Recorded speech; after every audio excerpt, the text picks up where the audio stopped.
வணக்கம் நண்பர்களே. தோட்டத்தினுடைய தரையெல்லாம் பார்த்திங்களா, எங்கே பார்த்தாலும் தேக்கிலை. இந்த வெப்பத்தில் தேக்கு மரம் அத்தனை இலைகளையும் உதிர்த்துட்டோம் பாருங்கள். தேக்கு மரத்தை பற்றி நமக்கு எல்லாருக்கும் தெரியும். அதனுடைய முக்கியத்துவம் என்ன, அதனுடைய வலிமை.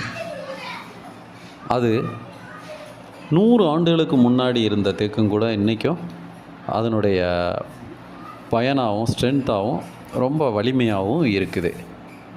அதில் நம்ம சொல்கிற மாதிரி வலிமையான நடுப்பகுதி இருக்குது தெரியுமா, அதை வைரம் பாய்ஞ்சது அப்படின்னு சொல்லுவாங்க. ஏன்னா அவ்வளோ ஸ்ட்ராங்கு. அதை அறுக்கக்கூடிய ரம்பமும் கூட உடஞ்சி விடும். அவ்வளோ ஸ்ட்ராங்காக இருக்கக்கூடிய மரம்.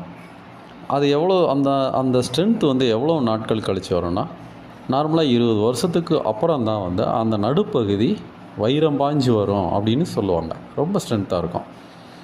அதனுடைய சிறப்பு, இன்னொன்று சிறப்பு என்னென்னா, அதை கரையான் அரைக்காத மரம். கரையான் அரிக்க முடியாது. வெப்ப மாறுதல்கள் எதிர்த்து நிற்கக்கூடிய ஸ்ட்ரென்த் உள்ளது இந்த தேக்கு மரம். அப்புறம் கடல் தண்ணியில் கூட நம்ம போகக்கூடிய போட்டெல்லாம் செய்வாங்கள்ல, அதுக்கு தேக்கு மரம் தான் பயன்படுத்துவாங்க. இதை விட இன்னொரு முக்கியமான விஷயம், இந்த ஆணி மாதிரி சவத்தில் அரைவாங்க தெரியுமா, அந்த இடத்துல தேக்கு மர குச்சிகள் தான் பயன்படுத்துவாங்க. அந்தளவுக்கு அது ஸ்ட்ரென்த்தாக இருக்கும். அப்படி சிறப்பு வாய்ந்த இந்த தேக்கு மரத்தினுடைய இலைகள் தான் இங்கே கிடக்குது. அந்த இலைகளை பாருங்கள். இங்கே இருக்கிறதெல்லாம் பார்த்தீங்களா, இந்த மரங்களெல்லாம் கிட்டத்தட்ட 7 வருட மரங்கள். இந்த மரங்களில் பார்த்திங்கன்னா அந்த கரையான்லாம் அரிச்சிருக்கதை நம்ம கவனிக்கலாம். இங்கே பார்த்தீங்களா, இந்த இலைகள் எவ்வளோ பசுமையாகவும் அழகாகவும் இருக்குன்னு பார்த்தீங்களா. ஆனால் இது எல்லாமே சிறிது நாட்கள் தான். மிகச்சில நாட்கள், 2 நாள் 3 நாள் போனால் போதும், மறுபடியும் இந்த இலைகளெல்லாம் இதை மாதிரி மாறிடும். இந்த இலைகள் எல்லா இலைகளும், ஆல்மோஸ்ட் எல்லா இலைகளுமே ஏதாவது புழுவாலேயோ அல்லது பூச்சிகளாலேயோ அரிக்கப்பட்டுரும். மிக சில நாட்கள்லேயே அரிக்கப்பட்டுரும். ஓட்டை இல்லாமல் தேக்கு மரத்தை நம்ம தேக்கு மர இலைகளை பார்ப்பதே கடினம். இலைகள் மட்டும்தான் ஓட்டை இல்லாமல் இருக்கும்.